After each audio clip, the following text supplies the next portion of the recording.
તો જય માતાજી મિત્રો, અમે આવી ગયા છીએ દ્વારકા. તો અમે તમને દ્વારકાની ટ્રીપમાં તમને બતાવીશું, દ્વારકાધીશના દર્શન કરાવીશું. બરાબર મિત્રો, આમાં અમે તમને નાગેશ્વર જ્યોતિર્લિંગના પણ દર્શન કરાવીશું. એ 12 જ્યોતિર્લિંગમાં એક ગણાય છે. બરાબર, અને દ્વારકા ચારધામમાં, ભારત દેશનું ચારધામમાં એક છે, એટલે તમને દ્વારકાધીશનો પણ દર્શન કરાવીશું મિત્રો. તો ભાઈઓ, આ છે દ્વારકાનું બજાર. બરાબર, તો અહીંયાથી તમે દ્વારકા મંદિરે જઈ શકશો. બરાબર, તો મિત્રો અહીંયા તો ઘણી બધી ભીડ છે, એટલે તમને બતાવીશું, બહારથી જ દર્શન કરાવીશું. બરાબર, કેમ કે અંદર તો કેમેરો અલાઉડ નથી હોતો, એટલે તમે જોઈ શકો છો મિત્રો. અહીંયા તમે ગમે ત્યારે આવો, અહીંયા મિત્રો ભીડ જ તમને જોવા મળશે. બરાબર મિત્રો, ભીડ આટલી બધી હતી એટલે અમે સવારે વહેલા જ જાગી ગયા હતા દર્શન કરવા. અમને તો ખબર જ હતી કે ભીડ થશે, એટલે અમે સવારે વહેલા જ દર્શન કરીને આવ્યા હતા. બરાબર, તો મિત્રો તમને આ પાછળનો ગેટ છે, ત્યાંથી તમને અંદર જઈને દર્શન કરાવીશું મિત્રો. બરાબર, અમે તો લાઈન હતી પણ શોર્ટકટમાં અંદર ઘૂસી ગયા હતા મિત્રો. પોલીસવાળા પણ હતા, તો બી અમને ખબર નથી પડી, એટલે સારું થયું અંદર જતા રહ્યા. તો મિત્રો તમે જોઈ શકો છો, અંદરથી કંઈક આવું દેખાય છે મિત્રો, દ્વારકાધીશ મંદિર. તો જુઓ તમે મિત્રો. આના પછી અમે તમને નાગેશ્વર જ્યોતિર્લિંગ બતાવીએ. તો મિત્રો, નાગેશ્વર જ્યોતિર્લિંગ કંઈક આવું છે, જુઓ મિત્રો.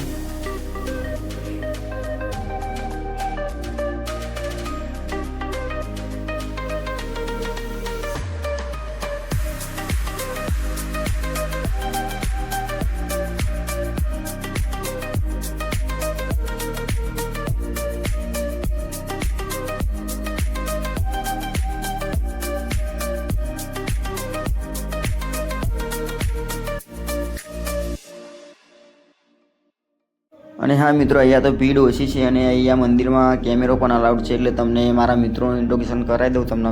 આ છે અમારા નિખિલભાઈ, કિશનભાઈ, મેહુલભાઈ અને દીપકભાઈ. બરાબર, તો મિત્રો તમને અંદરથી કંઈક આવું દેખાય છે, જુઓ મંદિર.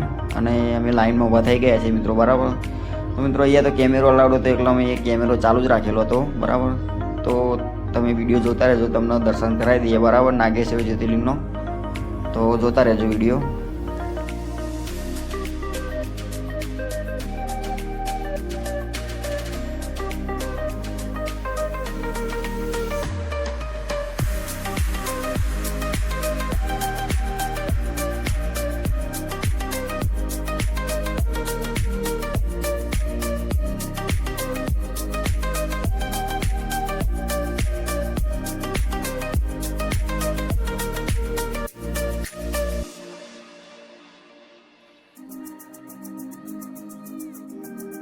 તો અમે નાગેશ્વર જ્યોતિર્લિંગ બાદ દર્શન કરીને પછી અમે બેટ દ્વારકા જઈએ છીએ. બરાબર મિત્રો, તો તમને સુદર્શન સેતુનું બ્રિજ બતાવી દઈએ મિત્રો. આ છે જો સુદર્શન સેતુનો બ્રિજ, અને અહીંયાથી સીધું બેટ દ્વારકા જવાય છે મિત્રો. બરાબર, તો અમે બેટ દ્વારકા જવા માટે નીકળી ગયા છે. બરાબર, તો મિત્રો અહીંયા લોકેશન સારું હતું, એટલે મેં થોડા રીલ્સનો વિડીયો બનાવવા માટે ઊભા રહ્યા હતા. બરાબર, તો તમે જોઈ શકો છો આ સુદર્શન સેતુ.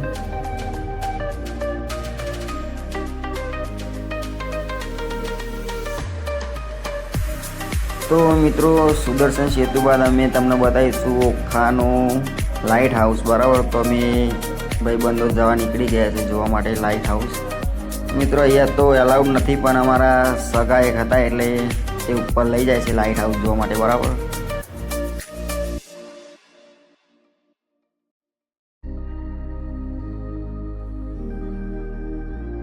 અમે બધા ભાઈબંધો તો ખરેખર નર્વસ જ હતા, કેમ કે અમે લાઇટ હાઉસનું એક્સપિરિયન્સ તો અમારું પહેલી વાર જ હતું, એટલે એમને જોવાની ખૂબ મજા આવી મિત્રો.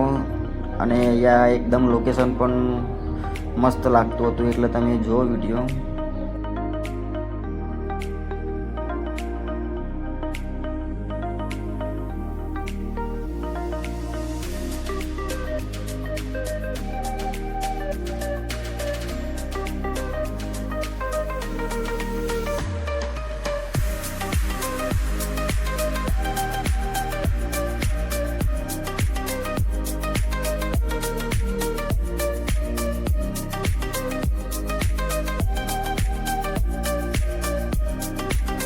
તો મિત્રો લાઇટ હાઉસ બાદ અમે તમને એક મહાદેવનું મંદિર બતાવીશું. ત્યાં એકદમ મસ્ત લોકેશન હતું, અને મિત્રો અહીંયા તો કહેવાય છે કે વરસાદની સિઝનમાં તો આ શિવલિંગ પણ અહીંયા પાણી થઈ જાય છે, પાણી ભરાઈ જાય છે.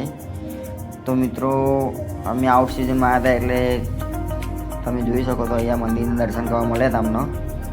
તો તમને બતાવીશું અંદરથી મંદિરના દર્શન કરાવીશું. બરાબર મિત્રો, તમે અહીંયા આજુબાજુનું લોકેશન પણ બસ મસ્ત છે. તમે દ્વારકા આવો તો ખરેખર આ જગ્યા મિસ કરવા જઈએ તો નથી જ.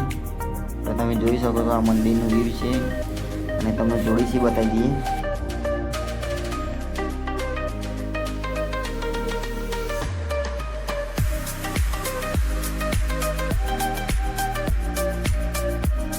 તો મિત્રો તમે દ્વારકાની ટ્રીપમાં આવો તો ખરેખર આ લોકેશન મિસ કરવા જેવું નથી. બરાબર, તો દ્વારકામાં ઘણી બધી જગ્યાઓ છે જે જોવાલાયક સ્થળ છે, જેમ કે ગોપી તળાવ છે, પછી વૃક્ષમણી મંદિર છે. આવા ઘણા બધા સ્થળો છે.